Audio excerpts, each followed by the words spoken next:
सो hi guys, welcome back. सो आज के video में हम बात करेंगे इसके बारे में। ये हिंदू धर्म का बहुत ही सैक्रेड प्लांट है।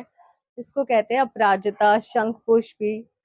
सो काफी, अगर आपने आयुर्वेद के बारे में सुना हो, शंख पुष्पी काफी महंगी आते हैं। इसके जो फ्लावर्स होते हैं, ड्राई करके उसकी चाय पीने से काफी ज्यादा फायदे होते हैं। तो उसके फायदों के बारे में तो मैं किसी और वीडियो में बात करूंगी। फिलहाल आज बात करूंगी कि अपराजिता की पूरी केयर कैसे करते हैं, इसे कैसे अच्छे से रखे जिससे ये बहुत ज्यादा फ्लावरिंग करे। आज सुबह मैंने इसमें से कम 13-14 फ्लावर्स हार्वेस्ट किए हैं पूजा के लिए। अपराजिता शिव जी को चढ़ती है। आप ऑफ कोर्स सबको चढ़ा सकते हो, बट ट्रस्ट मी, ये बहुत ही ज्यादा फ्लावरिंग करती है अगर आप इसकी थोड़ी सी ढंग से केयर करोगे। सबसे पहले इसकी मिट्टी बहुत ध्यान से बनानी होती है। मिट्टी में आप 50% garden soil, 30% cocopeat and add up like 20% of vermicompost, 10% of bone meal and 10% of neem khali. ये सब चीजें आप ऐड कर सकते हो। एनपीके, डैप जैसी ऑर्गेनिक खादें आती हैं, वो डेफिनेटली डालो। एनपीके डालने से फ्लावरिंग ज्यादा होती है। ठीक है, सो जस्ट मेक श्योर कि आप टाइम टू टाइम हर 15 दिन में इसको या तो एनपीके की खाद का आप पानी दे सकते हो, या दाने जैसे आपको मिल जाएगी अमेजोन पे, मीशो पे, काफी एप्लीकेशंस पे मिलती है, उसे आप मंगा सकते हो। थोड़ी 1 चम्मच वो डाल देना होता है। और काउडंग की खाद, अगर आपके पास ये सब नहीं है, काउडंग की खाद है, तो आप उसे वो डाल सकते हो।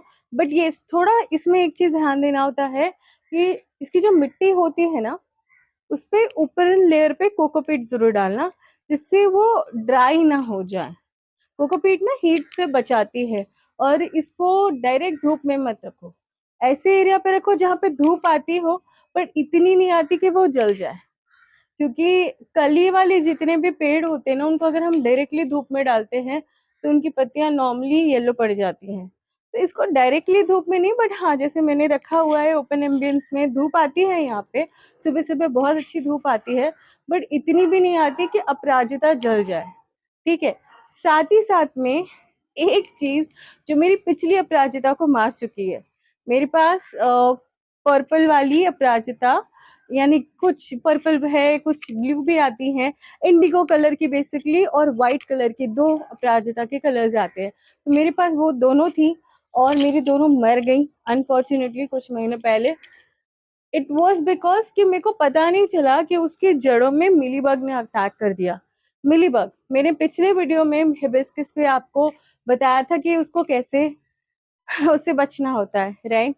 तो हिबिस्कस पे कैसा है ना कि मिलीबग पीछा छोड़ती ही नहीं है, वो आती ही रहेगी। पर अपराजिता पे ऐसा नहीं है। अपराजिता को अगर आप ध्यान से देख रखोगे, अपराजिता है, अनंता है, रात रानी है, से कई फ्लावर्स है जिन पे ये रेगुलरली अटैक नहीं करती।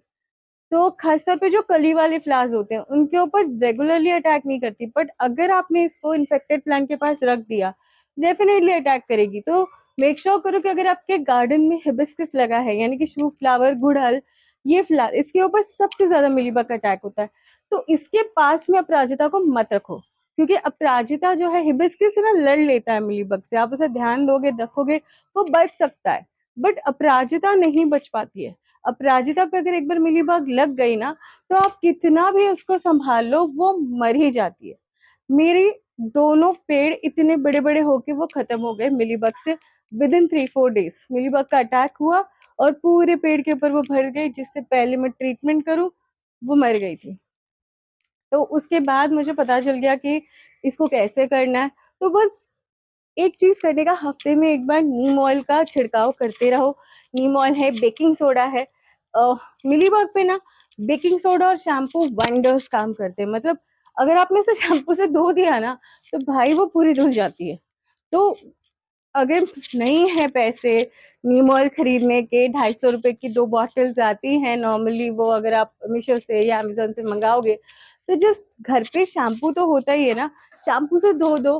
अगर इन्फेक्टेड प्लांट है तो, और अगर इन्फेक्टेड नहीं है तो बेकिंग सोडा किचन में मिल ही जाता है, उससे स्प्रे करते रहो हफ्ते में एक बार। या 2 बार, तो वो इस पे अटैक नहीं करेगी। दैट इज समथिंग आपको बहुत ध्यान देना है। और पानी जो है 1 दिन छोड़ के देना है रेगुलरली। अगर उस पे आप रोज पानी डालोगे, ओवर वाटरिंग से भी पेड़ मर जाते हैं। तो जस्ट मेक श्योर कि पानी 1 दिन छोड़ के दो। हाँ, अगर आपने जैसे गार्डन में लगा रखा है धूप का, जहाँ पे रेडियस बहुत ज्यादा आ रहा है, तो then you have to just take care that you आप तो उसे रोज वाटरिंग करो। बिकॉज फिर अभी तो मतलब आई स्टे इन मुंबई, तो अगर आप नॉर्थ में रहते हो तो अभी तो ठंडक शुरू हो जाएगी। बट अगर आप मुंबई में रहते हो तो आपको पता ही है, ठंडी और हमारा रिश्ता तो है ही नहीं। मुंबई में ठंडक नहीं आती, बारिश के बाद गर्मी आती है, और we are sweating like anything. Literally 34 degree Celsius है आज का तापमान। तो मुंबई का तो भाई बुरा हाल रहता है। तो मुंबई में, पुणे में, अगर आप वेस्ट जोन में रहते हो, कोस्टल एरियाज में रहते हो, तो प्लीज वाटर दे दो, बिकॉज पानी इज वेरी एसेंशियल। अदरवाइज वो सरवाइव नहीं कर पाएगी गर्मी और सूखे में। वो लीव्स है ना, सूखने लगती हैं, एंड देन फ्लावरिंग नहीं होगी। हाँ, एक magical trick I can give you is to get more flowers. जैसे मेरी पहली अपराजिता थी, उसमें उतनी फ्लावरिंग नहीं हो रही थी। आफ्टर ग्रोइंग अप ऑल्सो वो मुश्किल से 3-4 फ्लावर्स देती थी, उससे ज्यादा वो फ्लावर्स नहीं देती थी। After adding all this kind of organic fertilisers भी वो उतना नहीं देती थी। एक चीज मैं इसमें करती हूँ, मैं महीने में एक बार चाय पत्ती, घर पे हम लोग चाय बनाते हैं ना, तो चाय पत्ती जो होती है वो मैं डाल देती हूँ मेरे सभी प्लांट्स में, स्पेशली फ्लावरिंग प्लांट्स को। और है एप्सम सॉल्ट। एप्सम सॉल्ट का पानी या एप्सम सॉल्ट डायरेक्टली, ये 2 चीज अगर आप महीने में ऑल्टरनेट, मतलब 15 डेज में एक बार आपने चाय पत्ती डाली, 15 डेज में एक बार आपने एप्सम सॉल्ट डाला, तो Epsom salt is a magical thing for all the flowering plants. जितने भी फूलों वाले पौधे होते हैं ना, उनको एप्सम सॉल्ट डालने से बहुत अच्छा होता है, क्योंकि वो फ्लावर बहुत ज्यादा करते हैं। उसकी वजह से एप्सम सॉल्ट उनको न्यूट्रिशन देता है, जो जिससे इतनी सारी कलियां आती हैं। ट्रस्ट मी, मेरे पिछले शायद 2-3 महीनों में एक दिन भी ऐसा नहीं गया होगा जब उसने मुझे फ्लावर नहीं दिए। बहुत फ्लावर देती है, इतना देती है कि I just don't need to buy anything. मतलब दुर्गा पूजा पे मेरे पास अष्टमी वाले दिन कोई भी फ्लावर नहीं था। No, none of my plant में फ्लावर आया था, बट अपराजिता भरी पड़ी थी फ्लावर से। तो बस पूजा के लिए मुझे ये खाली पसंद ही नहीं है, मेरे फेवरेट भी है, क्योंकि ये खाली सिर्फ पूजा में चढ़ाने के काम नहीं आते। जब मैं इनको आज चढ़ा देती हूँ, नेक्स्ट डे जब ये ड्राई हो जाते हैं मंदिर में रख के, मैं इनको बॉटल में भर के रखती हूँ टू मेक द चाय। एंड ट्रस्ट मी, अपराजिता यानी शंख पुष्पी की पी हुई जो आप चाय बना के पियोगे ना, उससे आपका ब्रेन मेंटल इलनेस में बहुत काम आता है। मतलब बीमारी नहीं कह रही हूँ, मेंटली आपको स्ट्रेस में काम आती है। आज के लाइफ में बहुत ज्यादा स्ट्रेस है, तो ये आपको स्ट्रेस में काम देती है। साथ ही साथ में ये आपको काम देती है, लाइक एंजाइटी होती है कई लोगों को, भूलने की बीमारी होती है। जैसे हमारे पेरेंट्स हैं, वो लोग की एज हो जाती है तो भूलने की बहुत ज्यादा प्रॉब्लम होने लगती है। तो ये पीने से ना उनका नॉलेज जो है, जो मेमोरी होती है, वो स्ट्रोंग होती है। और ट्रस्ट मी, अमेजोन पे जरा चेक कर ली ना, 100 ग्राम इसका 1,000 रुपए का आता है। तो भाई, जब तुम्हारे पास घर पे फ्री में बिना कोई पैसे के मिल रही है ये 1,000 रुपए में 100 ग्राम मिलने वाली अपराजिता, जो तुम 10 दिन में ही बना लोगे, सिर्फ 10 दिन में, तो फिर क्यों ही खरीदना है अमेजोन से। लगा लो ना पेड़ घर पे, राइट। और कमेंट सेक्शन में डेफिनेटली मुझे जाके बताना कि आपने अपने घर पे कौन सी प्राजिता लगा रखी है, कैसे केयर करते हो। कोई और टिप्स हो तो डेफिनेटली मेरे साथ शेयर करो, मुझे भी बहुत अच्छा लगेगा। एज अ गार्डनर मुझे नई नई टिप्स एंड नई नई आइडियाज डेवलप करना बहुत पसंद है, लर्न करना बहुत पसंद है।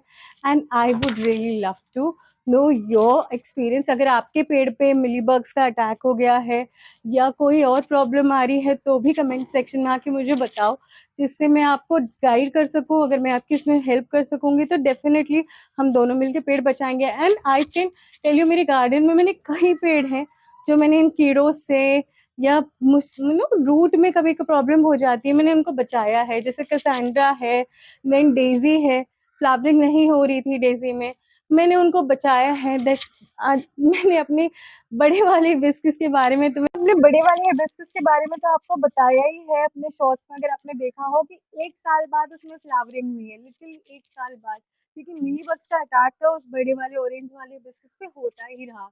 काफ़ी कलियाँ गिरती गई, काफ़ी कलियाँ गिरती गई, बनने नहीं दी, खराब होती गई, बट उसने और मैंने दोनों ने मिलके फाइट किया एंड फाइनली अब वो मिलीबग से आज़ाद होके बहुत सारे फ्लावर दे रहा है। आज उसे 2 बड़े-बड़े फ्लावर्स दिए हैं and definitely I am really happy. तो आप भी अपनी प्रॉब्लम्स को कमेंट सेक्शन में आके बताओ कि आपके पेड़ पे, आपके फ्लावर्स पे क्या इश्यू हो रहा है। अगर कोई इश्यू है जिसे हम दोनों मिलके सॉल्व कर सकते हैं, मैं आपको टिप्स दे सकती हूँ organically, definitely I would be glad to help. And अगर आप मुझे कोई टिप्स देना चाहो, आपके पास कोई अच्छी सी आइडियाज हैं फॉर अपराजिता और भी कई फ्लावर्स हैं, you want tell me please, मुझे बहुत अच्छा लगेगा। I would love to hear. And यार रीच भी बढ़ती है अगर कमेंट सेक्शन में आके बताते हो। और अगर वीडियो को आपने यहाँ तक देख लिया है, इतना सुन लिया है, तो यार वो लाइक वाला बटन प्लीज दबा दो ना, एंड सब्सक्राइब करना मत भूलना प्लीज। और इस वीडियो को शेयर करो जिससे ज़्यादा से ज़्यादा लोगों को पता भी चले। और मेरे चैनल को भी ज़रा 100 सब्सक्राइबर्स से पहले गाड़ी पहुँचे, क्योंकि मुझे 1 मिलियन सब्सक्राइबर तो आने वाले new years, I think new years तक तो हम नहीं कर सकते, बट हाँ नेक्स्ट ईयर तक हम 1 मिलियन सब्सक्राइबर तक डेफिनेटली पहुँच सकते हैं। बट पहला माइलस्टोन है रीचिंग दैट मोनेटाइजेशन 1000 सब्सक्राइबर। तो यार प्लीज़ वीडियो को शेयर कर दो, हेल्प कर दो मेरी भी, और आपको भी अच्छा लगेगा। इतने अच्छे वीडियोस तक देखने आपको मिलेंगे, तो बेल आइकन को दबाना मत भूलना, ठीक है? Share, like, subscribe. Bye bye. Thank you for watching. Keep gardening. Happy gardening.